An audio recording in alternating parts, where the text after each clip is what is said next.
another problem.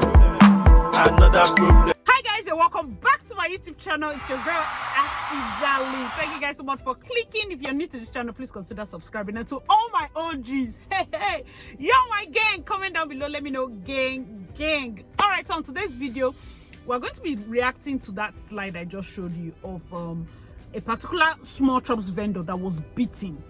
He had to have stitches. His head was caved in. These are realities, things we see in events. Let's discuss catering in events. My name is Asitonka Agri Abba, and channel is called Darling because I'm such a darling. I've said this before in one of my videos. Wedding food is like communion.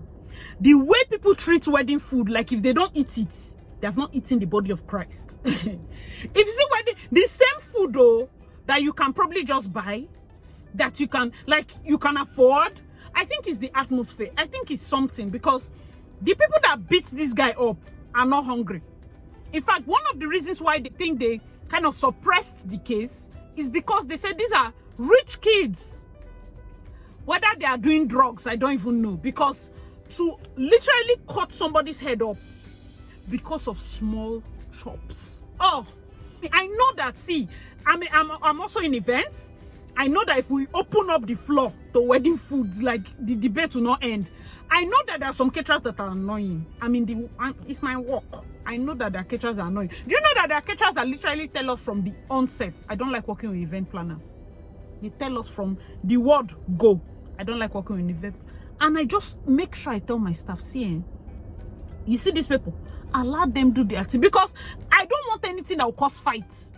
When people ask, those are the kind of caterers that maybe the bride's mother brought, the groom's father brought. You know, those kind of caterers that feel like since they are talking directly to the client, they don't want to relate with event planner. Me, I'm not even hungry. I know they even chop. So I will not, I don't even know how their food tastes. Those kind of caterers.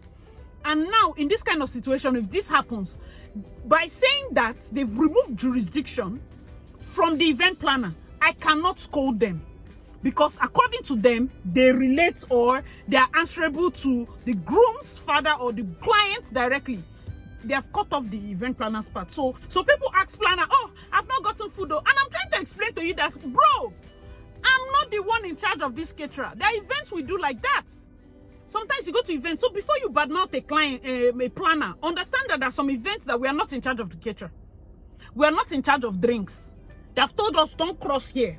Do every other thing, don't pass. And for peace to reign, one thing I know about events is compromise. I tell bride and groom, because sometimes they'll go and come, they want to quarrel with their parents. Oh my God, I have a planner. I want planner to do everything. And the parents are like, no, I want to take charge of the food. And see, compromise. Just allow them. It's your day, but I also want you to be happy. I want you to have fun. Don't worry, it's not a big deal. As long as guests will blame me that they didn't eat, but nobody knows the backstory. Do you understand? That's also very important. Sometimes this food that you're shouting, I didn't eat, we paid for 400. People showed up 800. I didn't eat. This caterer is not reliable. She cannot cook enough food. But the caterer was paid for 400. Maybe she tried. She did 600. Nobody, like the remaining 200 people, how would they eat? That's why most times I tell clients, be very honest with your guest size and cook above what you're expecting, because people eat twice, people eat 3 times. This is what I'm not talking of people that don't have money, because people will not get money they have pride, like they don't want insult. But the ones that have money feel like everything is their own, so they'll eat like 5 times. If you talk, they'll tell you I can pay for everything. Do you understand that kind of talk? So we see it every time. Don't think that it's the guests that don't have money that they like to steal drinks. They like, it's not though. It's not, especially in Port Harcourt though. It's not. Most times you can keep the drinks and they won't touch it. They'll just take their own. When they see that everybody in the table have taken and probably they don't want one juice or one this, that's when they will take. I have done events for 6 years. Some other were people, everything is their own. Everything. And most times, another thing is when we see these kind of things, especially in food, let's go back to food, because food is the reason we are here. If the food is not going to be enough, I've done a video where I said we can get fries, we can do emergency, we can, you know, but in this case where the caterer is trying to explain to you that, hold on, oh, let me go and fry, or hold on, I told you of a video where a guest, basically she felt like she's close to the mother of the groom. You know those people that like doing eye service. It's on the day of the event now. You want to do like, I'm taking charge, I'm helping, I'm her best friend. when is the small chops ready? I said, ma, when they immediately they finish frying it, they will serve. What did I say wrong? Auntie was like, what will I tell her? Immediately they finish frying it. What will I tell you? Like, are we going to eat it from the pot, or are we eating dough, raw dough? Like, allow them to fry it. She got angry. She went there. She was shouting, fry it. I'm like, is it not the same thing we are saying? Like, you're literally telling them to fry it, which they are doing. And they are doing exactly the same thing. It's not because you said fry it that the oil was now hotter and he fried it. Do you get? This is where I want to advise us. Please, if you enter an event and engage the space, try. Most times I will even tell ushers, I tell my people, eat garri before you come for events, because we do not know how it's going to go. And it doesn't even make sense for me to allow any of my staff to be eating when an event that was supposed to be 400, they went to 800. Let the guests eat first. I mean, I can take care of my staff. We'll just probably go to Chicken Republic and buy food for everybody and everybody's okay. Leave the food. Because the truth is, that one plate that they decided to eat so that they will not faint after walking around up and down, that's the plate that everybody will say, they are eating all the food. All the food are finished, and nobody likes insult, right? That's why. So let me tell you tips that you need to know before you choose a caterer. Very important tips. First, you need to know the quality and taste of their food. Anybody can cook good food. What is the quality? How does it taste? It's good. It's just good. But the quality depends on your guests. What kind of guests are you having? Are you having those guests that is le cordon bleu? I've been a le cordon bleu in France. That they are palettes. I used to be who you want to bring. But in food tasting, you have to do food tasting. Most caterers are offering packages where they can cook a meal, a portion, and all of that. That will help you. If you can get that, good. You just order their food, order different types of food. You don't need to tell them it's for events. Just taste it. Have other people to taste it, okay? That's point number one. Point number two, if now you're sure of using the vendor, tell them, okay, when are you having another event? Because the taste of a small portion food is different from when they're cooking for 500, amen? Ask them when they're having an event, if it's an open event, can you drop by and taste? Do you understand? Now you will taste how their food comes out when it's for a large crowd, okay? That will help. The point number three, how do they plate their food? Hope they don't stone rice and stone. It's tasting good. Whether it's small or it's big, it's tasting good. Then the third point now, they are putting rice like sacrifice. It's just like this, spoon. No arrangements, no. The food has to look good. May I eat with my eyes because I don't really eat much. So if it's not looking good, sorry. The food has to look good. Some people say, she cooks well, but food is not so fine.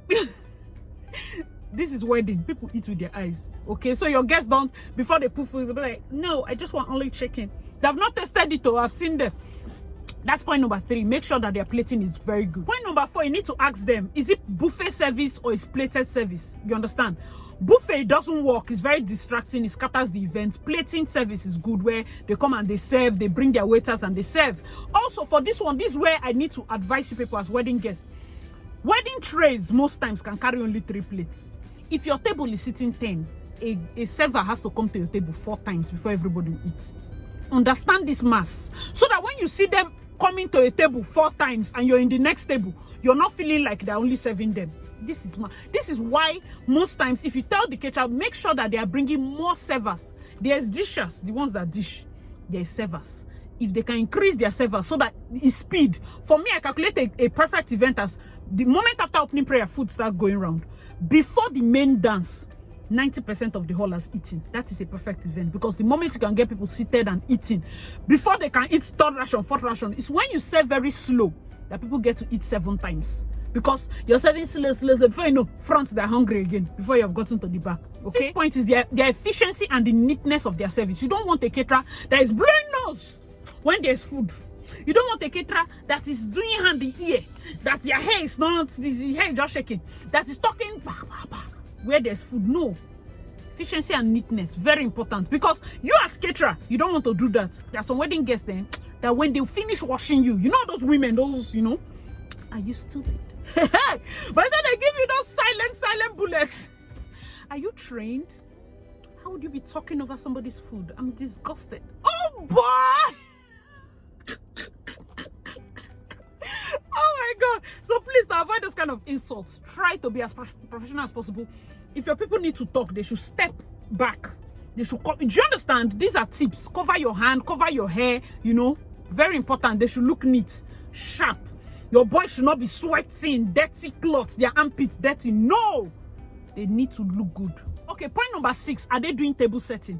Some top caterers, it's a particular package where they will do table setting, all the 3 types of glass, set the plates and all of that. Not everybody pays for that package, but you need to ask, are people going to do table setting? Table setting is always done in Lagos. Like most caterers, most of their packages includes table setting. They are the ones that always bring in the menu cards and all of that. Always ask. But that is also costly because he adds, it's not free, okay? So ask if they are doing table setting. All right, so very important. Point number 7, ask them about the glass cups. Are you bringing glass cups? This is a very controversial part because some people believe the decorator should bring the glass cups. Other people believe the caterers. Normally, I feel the caterers have to bring glasses, okay? Because the decorator just needs to decorate. But in the South, it's mainly decorators. They have glass cups just because they want that look for their decoration. Sometimes some other caterers too have. So if you want to ask the decorator.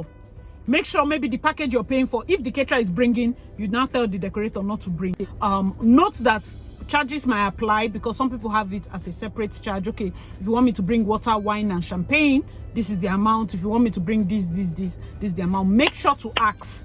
It's good to ask ahead because it's not on that day now. Caterer will say, I thought decorator is bringing. The decorator will say, I thought caterer is bringing. Do you understand? That's point number 8. How many stands are required? It depends on the number of guests. It depends on the type of the hall. It depends on the number of servers. Ask them how many stands they need. You to ask maybe 2 or 3 max. If we are looking at 2,000 plus, we can have 4 stands.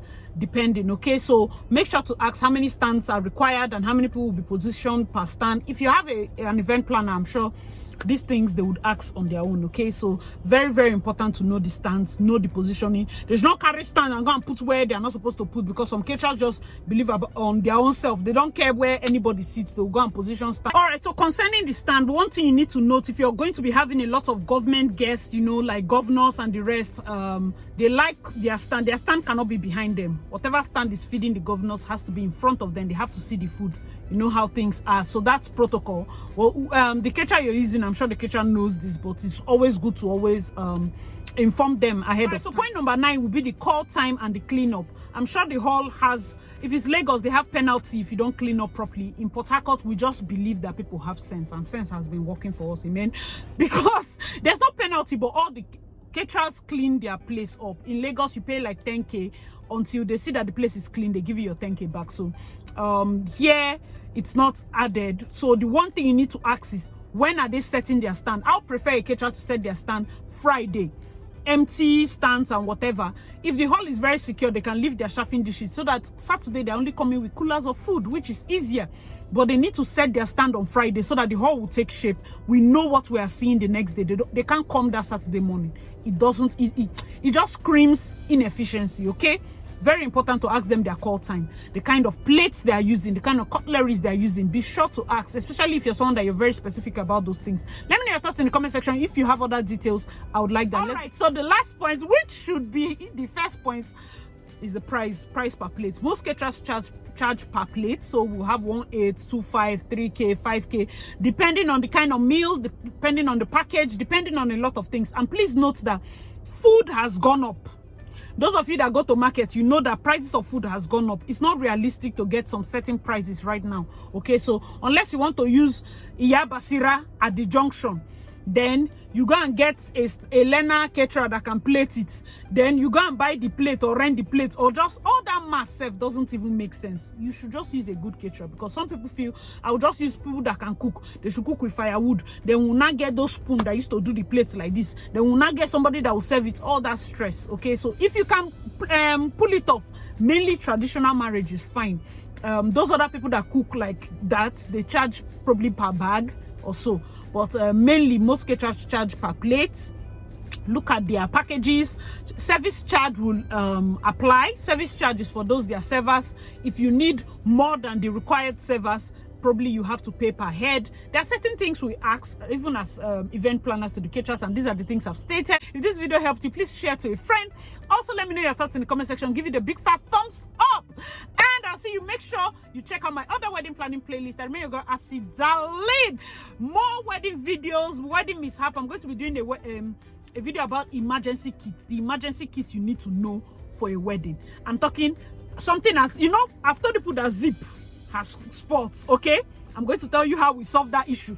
Have you known of bride that started seeing her period? You want to know how we solve the issue? Red wine poured on top wedding gown. You want to know how we solve the issue? That video is going to be coming up. Wedding mishaps. Thank you guys so much for watching till this point, and I'll see you in my next video. Bye guys.